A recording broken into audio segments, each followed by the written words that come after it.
जय हिंद दोस्तों, all exam topper education के यूट्यूब चैनल में आपका स्वागत है। तो आज का वीडियो स्पेशल और खास होने वाला है। आज हम लोग करेंगे नन हिंदी का चैप्टर नंबर 10 जो कि है ईर्ष्या तू न गई मेरे मन से। जैसे कि पिछली वीडियो में हम लोग इस चैप्टर को एक्सप्लेनेशन के साथ किए थे और आज की वीडियो में इसके सभी ऑब्जेक्टिव प्रश्नों को देखेंगे, ऑब्जेक्टिव वाइज क्वेश्चनों को देखेंगे। और एक खास बात, 14 साल में जितने भी क्वेश्चन इस चैप्टर से पूछे गए हैं उनको भी करेंगे और जो ज़्यादा इंपॉर्टेंट होगा उसको करेंगे। तो आइए देखते हैं एक एक करके सभी प्रश्नों को। प्रश्न देखने से पहले हम इस चैप्टर का लेखक का नाम जान लेते हैं। ईर्ष्या तू न गई मेरे मन से, इसका लेखक है रामधारी सिंह दिनकर, जिसका जन्म कब हुआ था? तो जिसका जन्म 23 सितंबर 1908 सिमरिया बेगूसराय बिहार में हुआ था और निधन 24 अप्रैल 1974 को। ये क्वेश्चन पूछ देता है कितना में जन्म हुआ था, तो 23 सितंबर 1908 को हुआ था। ओके, याद रखिएगा। और मृत्यु कब हुई थी? तो 1974। ओके, चलिए देखते हैं प्रश्नों को। ये ऑब्जेक्टिव वाइज क्वेश्चन होगा। इस चैप्टर से जितना क्वेश्चन बन सकता है, टोटल क्वेश्चन इस वीडियो में है।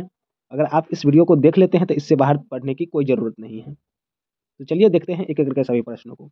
सबसे फर्स्ट हमारा क्वेश्चन कह रहा है ईर्ष्या का काम क्या है? ईर्ष्या का काम क्या है? देखिए, ये 2020 में पूछा गया है। बीएम मॉडल लगा हुआ है, 2020 में बिहार बोर्ड में पूछा गया है। तो बताइए ईर्ष्या का काम क्या है? तो हम एक्सप्लेनेशन के साथ बताए थे। इसका क्या काम था? तो जलना है। ऑप्शन सी करेक्ट हो जाएगा, क्योंकि ईर्ष्या जब हो जाता है तो किसी से जलते हैं तभी तो ईर्ष्या होता है, यानी ऑप्शन सी करेक्ट हो जाएगा। चलिए अगला क्वेश्चन देखते हैं, दूसरा नंबर। ईर्ष्यालु व्यक्ति आनंद नहीं उठा पाते हैं। तो किसका आनंद नहीं उठा पाते हैं? तो ईर्ष्यालु व्यक्ति आनंद नहीं उठा पाते हैं जो उसके पास मौजूद है, इसका आनंद नहीं उठा पाते हैं, यानी ऑप्शन नंबर क्या हो जाएगा? तो बी करेक्ट हो जाएगा। चलिए नेक्स्ट क्वेश्चन देखते हैं। देखिए नेक्स्ट क्वेश्चन कितना इंपॉर्टेंट है, 2 बार पूछ दिया गया है, यानी 2020 में पूछ दिया गया है और 2021 में सेक्शन ए में पूछा गया है। चिंता को लोग क्या कहते हैं? चिंता को लोग क्या कहते हैं? क्या कह रहा है? चिंता को लोग क्या कहते हैं? तो चिता कहते हैं, सजा कहते हैं, खटिया कहते हैं, पलंग कहते हैं। कौन सा ऑप्शन करेक्ट हो जाएगा आप लोग कमेंट करें। तो तीसरा का ऑप्शन नंबर क्या हो जाएगा? तो तीसरा का ऑप्शन नंबर हमारा जो कि है ए करेक्ट हो जाएगा, चिता कहते हैं, यानी ऑप्शन ए करेक्ट हो जाएगा। चलिए अगला क्वेश्चन देखते हैं। देखिए अगला क्वेश्चन चौथा है। चौथा ये क्वेश्चन 2020 में पूछा गया है सेक्शन ए में। क्या कह रहा है क्वेश्चन? ईर्ष्या को क्या कहा गया है? तो ईर्ष्या को क्या कहा गया है? प्रतिष्ठा कहा गया है, या अभिशाप कहा गया है, प्रशंसा कहा गया है? तो कौन सा हो जाएगा? तो चौथा का ऑप्शन नंबर डी करेक्ट हो जाएगा, अनोखा वरदान कहा गया है, यानी ऑप्शन नंबर डी करेक्ट हो जाएगा। चलिए अगला क्वेश्चन देखते हैं, पांचवा नंबर हमारा क्वेश्चन करा है दिनकर किस रचनाकार के नाम से जुड़ा है?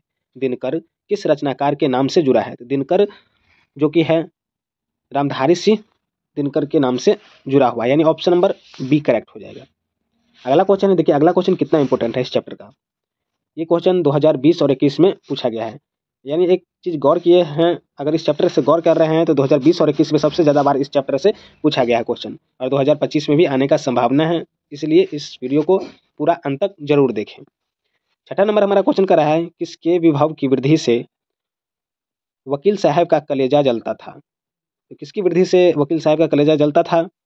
डॉक्टर के, सिपाही के, ठेकेदार के, बीमा एजेंट के? तो किसके जलता था? तो बीमा एजेंट के। पिछले वीडियो में हम बताए थे इस चैप्टर का एक्सप्लेनेशन, अगर आप नहीं देखे हैं तो जाकर उस वीडियो को जरूर देखें। चलिए अगला क्वेश्चन है सातवां नंबर। देखिए क्वेश्चन ये भी 2020 और 2021 में पूछा गया है। नेपोलियन भी स्पर्धा करता था। तो किससे स्पर्धा करता था? रशियल से, सीजर से, मोदी से, इमरान से? तो किससे करता था? तो आपको पता होगा ये ईर्ष्या करता था सीजर से, यानी ऑप्शन नंबर बी करेक्ट हो जाएगा। नेक्स्ट क्वेश्चन है 8वां नंबर। हमें नहीं होना चाहिए। हमें क्या नहीं होना चाहिए? दयालु, कमाऊ, ईर्ष्यालु, परोपकारी? तो क्या नहीं होना चाहिए? तो ईर्ष्यालु नहीं होना चाहिए, यानी ऑप्शन नंबर क्या हो जाएगा? तो बी सी करेक्ट हो जाएगा। 8वां का ऑप्शन नंबर कौन सा हो जाएगा? तो सी करेक्ट हो जाएगा, ईर्ष्यालु। चलिए नेक्स्ट क्वेश्चन देखते हैं, 9वां नंबर क्वेश्चन देखिए 2018 में पूछा गया है। निंदा है। निंदा क्या है? तो ईर्ष्या की माँ का नाम है, ईर्ष्या की छोटी बेटी का नाम है, ईर्ष्या की बड़ी बेटी का नाम है, ईर्ष्या की नानी का नाम है? तो निंदा जो कि है ईर्ष्या की बड़ी बेटी का नाम है, यानी ऑप्शन नंबर क्या हो जाएगा, तो सी करेक्ट हो जाएगा। 9वां का ऑप्शन नंबर कौन सा हो जाएगा, तो सी करेक्ट हो जाएगा। ईर्ष्या की बड़ी बेटी का नाम है। चलिए अगला क्वेश्चन देखते हैं 10 नंबर। 10 नंबर हमारा क्वेश्चन है, वकील साहब ईर्ष्यालु हैं, परोपकारी हैं, उदासीन हैं, राजनीतिज्ञ है। क्या है, तो वकील साहब क्या है, तो ईर्ष्यालु है, यानी ऑप्शन नंबर क्या हो जाएगा, तो 10 का ए करेक्ट हो जाएगा। नेक्स्ट 11 नंबर हमारा क्वेश्चन है, मलरूप से रामधारी सिंह दिनकर है। मलरूप से रामधारी सिंह दिनकर क्या है, तो कवि है, यानी ऑप्शन नंबर क्या हो जाएगा, तो डी करेक्ट हो जाएगा। चलिए अगला क्वेश्चन है 12 नंबर। 12 नंबर हमारा क्वेश्चन करा है, तुम्हारी निंदा वही करेगा, तुम्हारी निंदा वही करेगा जिसकी तुमने भलाई की है। यह पंक्ति है, तो यह पंक्ति कहाँ से लिया गया है, तो 12 का ऑप्शन नंबर ईर्ष्या चंदा विद्यासागर की, यानी ऑप्शन नंबर बी करेक्ट हो जाएगा। नेक्स्ट क्वेश्चन 13 नंबर है। 13 नंबर जो कि क्वेश्चन है, यार ये तो बाजार की मक्खियां हैं जो अकारण हमारे चारों ओर भिनभिनाई करती है, यह पंक्ति है। क्या कह रहा है क्वेश्चन, यार ये तो बाजार की मक्खियां हैं जो अकारण हमारे चारों ओर भिनभिनाया करती है, यह पंक्ति है। तो यह पंक्ति किसकी है, तो 13 का ऑप्शन नंबर क्या हो जाएगा, तो सी करेक्ट हो जाएगा। नित्स्य की, किसकी पंक्ति है, नित्स्य की। देखिए ये क्वेश्चन 2018 में सेक्शन ए में पूछा गया है। चलिए नेक्स्ट क्वेश्चन है 14 नंबर। 14 नंबर हमारा क्वेश्चन करा है, रामधारी सिंह दिनकर का जन्म हुआ। रामधारी सिंह दिनकर का जन्म हुआ था, तो हम जब वीडियो स्टार्ट किए थे तो आपको बताए थे रामधारी सिंह दिनकर का जन्म कहाँ हुआ था, बिहार में हुआ था या बांग्लादेश में हुआ था, उत्तर प्रदेश में, दिल्ली में, तो कहाँ हुआ था, तो 14 का ऑप्शन नंबर कौन सा हो जाएगा, तो बिहार में। क्या बताए थे, 14 का ऑप्शन नंबर बिहार में। बिहार में कहाँ, तो सिमरिया बेगूसराय बिहार, सिमरिया बेगूसराय बिहार, याद रखिएगा। चलिए अगला क्वेश्चन है 15 नंबर। लेखक के अनुसार निंदा की माँ है। लेखक के अनुसार निंदा की माँ कौन है, ईर्ष्या है या प्रशंसा है या खुशी है या हंसी है, तो कौन सा हो जाएगा, तो 15 का ऑप्शन नंबर ए करेक्ट हो जाएगा, यानी ईर्ष्या। लेखक के अनुसार निंदा की माँ है ईर्ष्या। चलिए अगला क्वेश्चन है, देखिए अगला क्वेश्चन कितना इंपॉर्टेंट है, यानी 3 बार इस क्वेश्चनों को बिहार बोर्ड ने पूछ दिया गया है। 2019 में भी पूछा गया था, 2021 में और 2020 में भी पूछा गया है। ईर्ष्या का संबंध होता है, ईर्ष्या का संबंध किससे होता है, प्रेम से होता है, हर्ष से होता है, प्रगति से होता है या प्रतिदीप्ति से होता है, कौन सा हो जाएगा, तो 16 का ऑप्शन नंबर बताइए, कमेंट कीजिए, डी करेक्ट हो जाएगा, प्रतिद्वंदिता से, यानी ऑप्शन नंबर डी करेक्ट हो जाएगा। चलिए अगला क्वेश्चन देखते हैं, ईर्ष्या सबसे पहले किससे जलाती है। ईर्ष्या सबसे पहले किसे जलाती है, जिसके हृदय में उसका जन्म होता है, जिसके प्रति उसका जन्म होता है, ए और बी दोनों हो जाएगा, इनमें से कोई नहीं। तो 17 का ऑप्शन नंबर ए करेक्ट हो जाएगा, जिसके हृदय में उसका जन्म होता है, यानी ऑप्शन नंबर ए करेक्ट हो जाएगा। चलिए अगला क्वेश्चन देखते हैं 18 नंबर। 18 नंबर हमारा क्वेश्चन कर रहा है, ईर्ष्या तू न गई मेरे मन से साहित्य की कौन सी विद्या है। ईर्ष्या तू न गई मेरे मन से साहित्य की कौन सी विद्या है, तो आपको हम वीडियो जब स्टार्ट किए थे तो क्या बताए थे, तो ईर्ष्या तू न गई मेरे मन से, ये एक निबंध है जो कि रामधारी सिंह दिनकर द्वारा लिखा गया है। चलिए अगला क्वेश्चन देखते हैं। देखिए अगला क्वेश्चन कितना इंपॉर्टेंट है, कितना बार पूछा गया है, ये भी 3 साल पूछा गया है, 2018 में, 2019 में, 2020 में। देखिए क्वेश्चन क्या कर रहा है, ईर्ष्या तू न गई मेरे मन से के रचयिता कौन है। देखिए ये क्वेश्चन इंपॉर्टेंट है क्योंकि इसका रचनाकार पूछता है। अगर आप नन हिंदी पढ़ रहे हैं और हिंदी पढ़ रहे हैं तो इसका रचनाकार का नाम तो याद ही होना चाहिए, क्योंकि इससे 1-2 क्वेश्चन जरूर ही बन जाता है, तो आप याद कर लीजिएगा। मैं पिछले वीडियो में ट्रिक के साथ इसका लेखक का नाम, लेखक परिचय के बारे में बताए थे और याद करवाए हैं। अगर आप वीडियो नहीं देखे हैं तो प्लेलिस्ट में जाके जरूर देखें। चलिए देखते हैं 19 नंबर क्वेश्चन, ईर्ष्या तू न गई मेरे मन से के रचयिता कौन है। इसका रचयिता कौन है, तो रामधारी सिंह दिनकर, यानी ऑप्शन नंबर ए करेक्ट हो जाएगा 19 का। चलिए अगला क्वेश्चन है हमारा, अगला क्वेश्चन हमारा है 20 नंबर। ईर्ष्या तू न गई मेरे मन से पाठ में वकील साहब के बगल में कौन रहते हैं। तो वकील साहब के बगल में कौन रहते हैं, तो आप जब चैप्टर पढ़े थे तो हम बताए थे वकील साहब के बगल में बीमा एजेंट रहते हैं। कौन रहते हैं, तो बीमा एजेंट, यानी ऑप्शन सी करेक्ट हो जाएगा। चलिए अगला क्वेश्चन है, रामधारी सिंह दिनकर के किस निबंध में जीवन के रोजमर्रा, क्या कर रहा है क्वेश्चन, रामधारी सिंह दिनकर के किस निबंध में जीवन के रोजमर्रा के व्यवहारों पर टिप्पणी है। अशोक का शस्त्र त्याग, दूसरा ऑप्शन कर रहा है विक्रमशिला, ईर्ष्या तू न गई मेरे मन से, हौसले की उड़ान। तो 21 का ऑप्शन कौन सा हो जाएगा? तो ईर्ष्या तू न गई मेरे मन से, यानी ऑप्शन सी करेक्ट हो जाएगा। चलिए अगला क्वेश्चन है हमारा 22 नंबर। तनावों को कम करने में व्यक्ति की अपनी अपनी क्या करा? तनावों को कम करने में व्यक्ति की अपनी डॉट डॉट खास योगदान होती है। तो किसकी योगदान होती है? तो 22 का ऑप्शन नंबर क्या हो जाएगा? तो 22 का ऑप्शन नंबर बी करेक्ट हो जाएगा। अंतर आत्मा, यानी ऑप्शन नंबर बी करेक्ट हो जाएगा। चलिए अगला क्वेश्चन देखते हैं 23 नंबर। 23 नंबर जो कि क्वेश्चन है हमारा, 23 नंबर हमारा क्वेश्चन करा है, सही संतुलित जीवन के प्रति एक दृष्टिकोण विकसित करने की सीख है। किसमें सीख है? तो ईर्ष्या तू न गई मेरे मन से, ऑप्शन ए करेक्ट हो जाएगा इस क्वेश्चन का।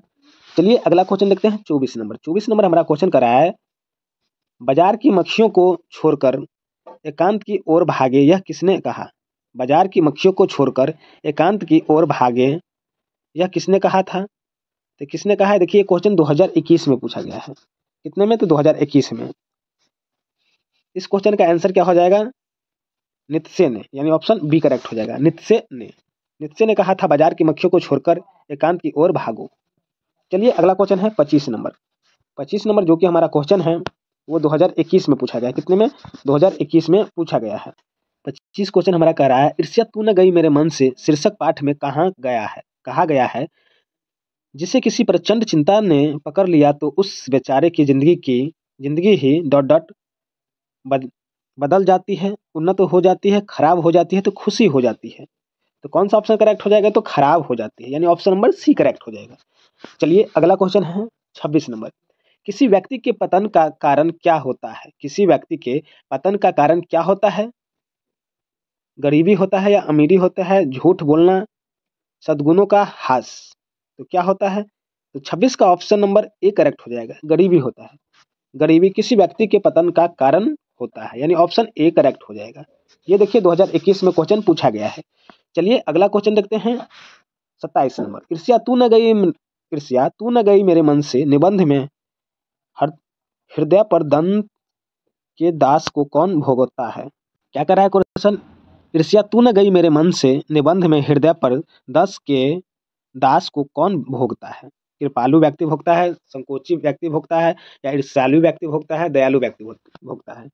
ये 2021 में क्वेश्चन पूछा गया है और इस बार आने का संभावना है। तो 27 का ऑप्शन नंबर कौन सा हो जाएगा? कमेंट जरूर करें। ईर्ष्यालु व्यक्ति, यानी ऑप्शन नंबर सी करेक्ट हो जाएगा। चलिए अगला क्वेश्चन देखते हैं 28 नंबर।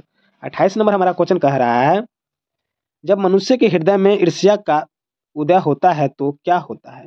जब मनुष्य के हृदय में ईर्ष्या का उदय होता है तो क्या होता है? तो आइए ऑप्शन देखते हैं इसका। सामने का सूर्य उसे मद्यम सा दिखने लगता है, दुखी हो जाता है, व्याकुल हो जाता है, खुश हो जाता है। तो इसका ऑप्शन नंबर क्या हो जाएगा? तो ए करेक्ट हो जाएगा, क्योंकि सामने का सूर्य उसे मंदिर से दिखने लगता है। ऑप्शन ए करेक्ट हो जाएगा 28 का। तो ये हम लोगों ने इस चैप्टर से टोटल 28 क्वेश्चन हुआ। आपको कैसा लगा वीडियो? एक बार जरूर कमेंट करें।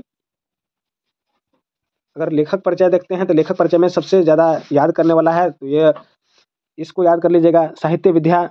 इस लेखक का क्या है? तो ये निबंध है, जो कि हमारा ईर्ष्या तू न गई मेरे मन से, ये क्या है पूछ देगा। ईर्ष्या तू न गई मेरे मन से निबंध है, कहानी है, तो क्या है? तो निबंध है, यानी याद रखेगा, ऑप्शन ए करेक्ट निबंध है। चलिए अगला देखते हैं। पाठ परिचय तो कराया ही है, इसके कराने का जरूरत नहीं है। इसका रचनाकार का नाम देख लीजिएगा। रचनाकार कौन है? ईर्ष्या तू न गई मेरे मन से तो रामधारी सिद्धिनकर है, जो राष्ट्र कवि है। रामधारी सिद्धिनकर क्या है? तो राष्ट्र कवि है। इसका जन्म 23 सितंबर 1908 सिमरिया बेगूसराय बिहार में हुआ था। निधन 24 अप्रैल 1974 को हुआ था। तो ये सब है। तो ये 2025 के लिए है। तो आपको कैसा लगा वीडियो एक बार कमेंट करें। अगर आप इसका एक्सप्लेनेशन के साथ पूरा वीडियो नहीं देखे हैं तो प्लेलिस्ट में डाला हुआ है, जाकर एक बार जरूर देखें। तो चलिए मिलते हैं नेक्स्ट वीडियो में, तब तक के लिए थैंक यू, जय हिंद। जुड़े रहें ऑल एग्जाम टॉपर एजुकेशन के साथ।